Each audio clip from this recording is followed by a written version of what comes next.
দৰমহা 25ৰ পৰা পালে, প্ৰমোশন 25ৰ পৰা পালে। কিন্তু আজি কেবিনেটে সিদ্ধান্ত লৈছে যে তেওঁলোকৰ নেক্সট প্ৰমোশনৰ কাৰণে এসিস্ট্যান্ট প্ৰফেসৰ এসোসিয়েট হ'ব, এসোসিয়েট প্ৰফেসৰ হ'ব, নেক্সট প্ৰমোশনৰ কাৰণে আমি ডেট অফ নটিফিকেশনটো নাচাওঁ, আমি ডেট অফ ইলিজিবিলিটিটো চাওঁ। যোগ্যতা যোনদিনাখনৰ পৰা তেওঁলোকে প্ৰাপ্তি কৰিছিল। ফলত কলেজৰ অধ্যাপক অধ্যাপিকাসকল ভিন ভিন দিনত যোগ্যতা হৈছিলে, কিন্তু আমি একেটা দিনত সকলোকে প্ৰমোশন দিয়াৰ কাৰণে তেওঁলোকৰ ইলিজিবিলিটিৰ পৰা কাৰোবাৰ এবছৰ পিছত পালে, কোনোবাই 6 মাহ পিছত পালে, কোনোবাই 3 মাহ পিছত পালে, কোনোবাই 2 বছৰ পিছত পালে। যি নহওক প্ৰমোশন এটা দিনত পালে, কিন্তু সিনিয়ৰিটিটো যাতে নষ্ট নহয়, নেক্সট প্ৰমোশন যাতে ডেট অফ ইলিজিবিলিটিৰ পৰা হয়, তাৰ কাৰণে আজি কেবিনেটে সিদ্ধান্ত গ্ৰহণ কৰিছে যে for the next promotion, for the পদোন্নতিৰ কাৰণে ডেট অফ ইলিজিবিলিটি দিনাখনৰ পৰাই তেওঁলোকৰ সিনিয়ৰিটি কাউণ্ট হ'ব। অসম কলেজ শিক্ষক সংস্থাৰ এইটো এটা দাবী আছে, কেবিনেটে আজি তাক অনুমোদন কৰে। আজি কেবিনেটে the Assam prohibition of polygamy bill, অৰ্থাৎ বহু বিবাহ বন্ধ কৰাৰ বাবে এখন বিধেয়ক বিধানসভাত অনাৰ বাবে অনুমোদন দিয়ে। এই বিলখনৰ নাম হ'ব the Assam prohibition of polygamy bill 2025। এই বিলখনৰ অধীনত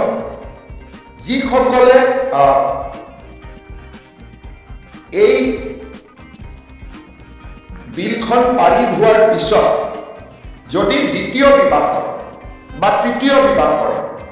তেওঁলোকক 7 বছৰৰ বাবে জেলত সশ্ৰম কাৰাদণ্ড দিয়াৰ ব্যৱস্থা ৰখা হৈছে। আৰু এই বিলখনত এই অফেন্সটো নন কগনাইজেবল অফেন্স কৰা হৈছে, অৰ্থাৎ ইয়াৰ অধীনত এৰেষ্ট কৰিলে they will not get bail immediately. 3 number, এই বিলখন অনাৰ পিছত যিগৰাকী মহিলা বহু বিবাহৰ ভিক্টিম, এই ভিক্টিম গৰাকীকো কম্পেনসেশ্যন দিয়াৰ বাবে আমি এটা ফাণ্ড তৈয়াৰ কৰিম। অৰ্থাৎ যিগৰাকী মহিলা ভিক্টিম হ'ল, তেওঁ দ্বিতীয় বিবাহ কৰিলে, হাজবেণ্ডক আমি জেলত লৈ গ'লো, মহিলাগৰাকীৰ কি হ'ব? বা নাজানি যদি দ্বিতীয় বিবাহ কৰিছে মহিলাগৰাকী, তেওঁ এটা ভিক্টিম হ'ল, কেতিয়াবা দ্বিতীয় বিবাহ কৰিলে প্ৰথম বিবাহ কৰাজনীকো ঘৰৰ পৰা উলিয়াই দিয়ে। যাতে কোনো মহিলা ইয়াত ভিক্টিম হ'ব নালাগে, সেইকাৰণে মহিলাসকলৰ বাবে এটা আমি কম্পেনসেশ্যনৰ বাবে এটা আমি ফাণ্ড তৈয়াৰ কৰিম। পুৰুষজন জেলত যাব, মহিলাগৰাকীয়ে চৰকাৰৰ পৰা য'ত য'ত প্ৰয়োজন, মহিলাগৰাকীয়ে চৰকাৰৰ পৰা কম্পেনসেশ্যন পাব, যাতে তেওঁৰ জীৱন নিৰ্বাহনৰ ক্ষেত্ৰত কোনো সমস্যা হ'ব নালাগে। এই বিধেয়কখনো আমি অহা 25 নৱেম্বৰ সদনত উপস্থাপন কৰিম। অৱশ্যে এই বিধেয়কখনৰ আওতাৰ পৰা জনজাতি লোকসকলক আমি বাহিৰত ৰাখিছোঁ,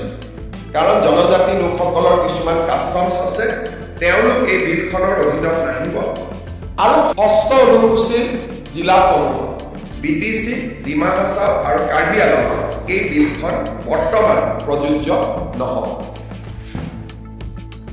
আজি আমাৰ কেবিনেটে Assam startup and innovation policy 2025-30 অনুমোদন কৰে। এই পলিচিখন খুব ধুনীয়া পলিচি। আমি আইডিয়েশ্যন গ্ৰাণ্ট 10 লাখ টকালৈকে দিম, প্ৰটোটাইপ ডেভেলপমেণ্ট গ্ৰাণ্ট 25 লাখ দিম, টেকনলজিকেল ষ্টাৰ্টআপ হ'লে 40 লাখকৈ পাব, চিড ফাণ্ড পাব 50 লাখ পৰ্যন্ত, আৰু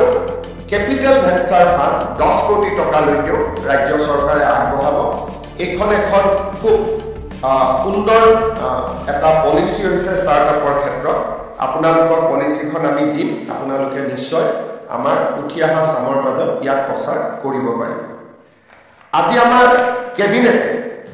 গুৱাহাটী উচ্চ ন্যায়ালয়ৰ নতুন ভৱন এটা নিৰ্মাণ কৰাৰ কাৰণে প্ৰথম ফেজ 1, ইয়াত 3টা ফেজ থাকিব। ফেজ 1ৰ বাবে 478.78 লাখ টকা অনুমোদন কৰিছে। আজিৰ কেবিনেটত অনুমোদন হোৱাৰ লগে লগে লোক নিৰ্মাণ বিভাগে ইয়াক নিবিদা কৰিব। জানুৱাৰী মাহত ভাৰতৰ মুখ্য ন্যায়াধীশক আমন্ত্ৰণ কৰি নতুন উচ্চ ন্যায়ালয় ভৱনৰ আমি আধাৰশিলা স্থাপনৰ পৰিকল্পনা কৰিছোঁ এই নতুন হাইকোৰ্ট বিল্ডিংটোত 31 জন ন্যায়াধীশ বহিব পৰা এটা ভৱন থাকিব হাইকোৰ্টৰ অধিবক্তাসকলৰ বাবে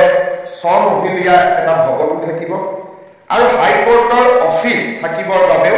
স্বমহলীয়া এটা ভৱন থাকিব দুফালৰ পৰা বৰ্তমান দৌলগোবিন্দ মন্দিৰৰ পৰা ইয়াত যোৱা ৰাস্তাৰ উপৰিও ব্ৰহ্মপুত্ৰৰ নতুন ব্ৰিজৰ পৰা পোনে পোনে ইয়াত যাবৰ কাৰণে সমান্তৰালভাৱে 2 কিলোমিটাৰৰ আৰু এটা নতুন 4 লেনযুক্ত পথ আমি ডেভেলপ কৰিম উচ্চ ন্যায়ালয়ৰ ভৱনৰ কাৰণে আজি কেবিনেটত আমি উমা চেত্ৰীক তেওঁৰ প্ৰদৰ্শনৰ বাবে অভিনন্দন জনাওঁ আৰু কেবিনেটে উমা চেত্ৰীৰ বাবে 25 লাখ টকা এটা অনুদানো ঘোষণা কৰে আমাৰ কোনোবা এটা দিনা আমি তেখেতক নিমন্ত্ৰণ কৰি আনি বা তেখেতৰ পৰিয়াল তেখেতৰ ঘৰলৈকে গৈ এই ধনৰাশি আমি আগবঢ়াম আপোনালোকৰ মনত আছে যে ইয়াৰ আগতেও আমি উমা চেত্ৰীক ৰাজ্য চৰকাৰৰ ফালৰ পৰা 10 লাখ টকাৰ অনুমোদন দিছিলোঁ আজি আমি আৰু 25 লাখ টকা তেখেতক অনুমোদন দিয়াৰ বাবে সিদ্ধান্ত লৈছোঁ এইখিনি কেবিনেটৰ সিদ্ধান্ত আছে আপোনালোকে যদি কিবা বুজিব খোজে ক'ব Cabinet has adopted a bill to prohibit polygamy in Assam. Polygamy will lead to 7 years of imprisonment and there is a provision to compensate the victim women also in the bill itself. However, this will not apply to the scheduled tribe population of the state and it will also not immediately apply in the 6 scheduled areas of the state of Assam. It will apply to everybody except tribal. Except the tribal people, it will apply to everybody. But if in the 6th scheduled area, if a minority Muslim has been there prior to 2005, then they will be exempted. Khoti to arthik bhabe hobo. Compensation eta ami fund korim, compensation fund korim. Tar pora karobar he compensation fund to solwa ejon bikhoya thakibo. মহিলা গৰাকী কি অৱস্থাত আছে তাক চাই পেলাই মহিলা গৰাকী ক্ষতিপূৰণ দিয়া হ'ব বিশেষকৈ প্ৰথম বিবাহত আবদ্ধ মহিলা গৰাকীৰ কষ্ট হয় গতিকে যি গৰাকী মহিলাক এৰি দিলে বা মহিলা গৰাকী থাকুতে দ্বিতীয় বিবাহত বহিলে প্ৰথম গৰাকী মহিলাক যদি হাজবেণ্ড গৰাকীয়ে নিজৰ ঘৰৰ পৰা উলিয়াই দিয়ে বা নিজৰ সম্পত্তিৰ পৰা উলিয়াই দিয়ে বা চলাৰ ব্যৱস্থা কৰি নিদিয়ে ল'ৰা ছোৱালী থাকিলে বেছিকৈ পাব অকলে থাকিলে কমকৈ পাব তেনেকৈ এটা ফাণ্ডৰ এটা ৰুলছ যেতিয়া বনাম এইখনটো এক্ট হয় এক্টৰ পিছত যেতিয়া আমি ৰুলছ বনাম তাতে আমি এই কথাখিনি আমি আনিম আৰু আপোনালোকক আমি জনাই আৰু পুৰুষজনক 7 বছৰলৈকে জেল দিয়াৰ প্ৰভিজন থাকিব স্যাৰ আগৰ পৰা যোনটো কেছ চলি আছে পৰিবনে এটা ফেমিলিৰ মাজত দুটা এটা হাজবেণ্ড দুটা পত্নী তাক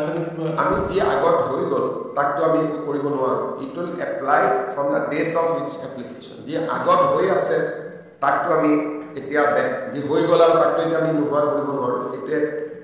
অল এক্ট এপ্লাই প্ৰস্পেক্টিভলি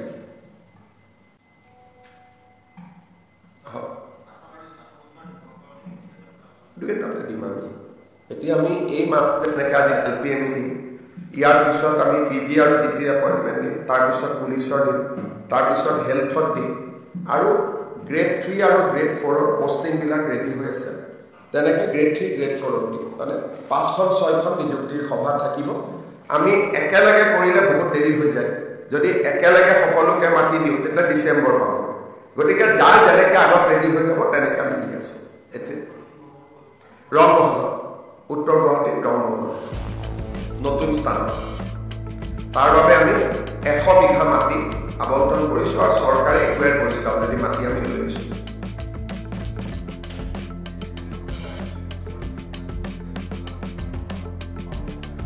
তেওঁলোকৰ চিনিয়ৰিটিটো কাউণ্ট হ'ব for the purpose of promotion তেওঁলোকৰ যোগ্যতা বেলেগ বেলেগ মানদণ্ড আছে এইটো আমি এদিনতে বুজি পোৱা দিগদাৰ UGCৰ যিটো যোগ্যতা 2খন পেপাৰ দিব লাগে ৰিচাৰ্চ দিব লাগে ইমান লেকচাৰ কৰিব লাগে গতিকে অধ্যাপকসকলে বুজি পাব কিন্তু যোগ্যতাৰ মানদণ্ডটো বহুত কেইবাটাও ষ্টেণ্ডাৰ্ড আছে ইয়াত এপইণ্টমেণ্টৰ কথা কোৱা নাই পদোন্নতিৰ কথা কৈছোঁ কিবা আছে যদি ক'ব পাৰে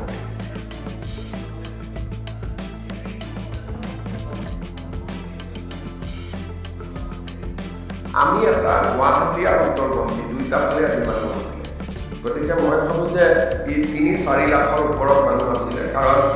মানুহ হিচাপ কৰিব এনেকুৱা দিগদাৰ যে উজান বজাৰৰ প্ৰত্যেকটো বিল্ডিঙৰ ওপৰতে মানুহ আছিলে ফেঞ্চি বজাৰৰ প্ৰত্যেকটো বিল্ডিঙৰ ওপৰতে মানুহ আছিলে ইণ্ডিয়ান এয়াৰফৰ্চে আগতে কেতিয়াও অসমত ইমান ডাঙৰ ডিছপ্লে কৰা নাছিলে তেওঁলোকে এয়াৰফৰ্চ ডে চেলিব্ৰেট কৰে আৰু যোৱা প্ৰথম তেওঁলোকে গোৰখপুৰত কৰিছিল যোৱা বছৰ তেওঁলোকে চেন্নাইত কৰিছে এই বছৰ গুৱাহাটীত কৰিছে অহা বছৰ তেওঁলোকে আৰু কোনোবা চহৰত যাব আমাৰ দৰে চহৰবিলাকত অহাৰ উদ্দেশ্য হ'ল যাতে আমাৰ যুৱক যুৱতীয়েও এয়াৰফৰ্চত জইন কৰাৰ বাবে ইচ্ছা প্ৰকাশ কৰে আজি গোটেই শ্ব'টোৰ উদ্দেশ্য বহুতেতো ধৰক ভাবিব পাৰে যে ফ্লাইট আনিছে অলপমান মানুহক এণ্টাৰটেইন কৰিছে উদ্দেশ্যটো এণ্টাৰটেইন নহয় উদ্দেশ্যটো হৈছে যুৱক সমাজত এয়াৰফৰ্চত যোগদানৰ বাবে অনুপ্ৰাণিত গতিকে গোৰখপুৰত যেতিয়া কৰিছিলে গোৰখপুৰৰ পৰা এয়াৰফৰ্চত আবেদন কৰা ল'ৰাৰ সংখ্যা বহুত বাঢ়ি গৈছিল গতিকে গুৱাহাটীতো তেওঁলোকে ভাবিছে যে ই অসমৰ যুৱক যুৱতীক এয়াৰফৰ্চত যোগদানৰ বাবে উৎসাহিত কৰিব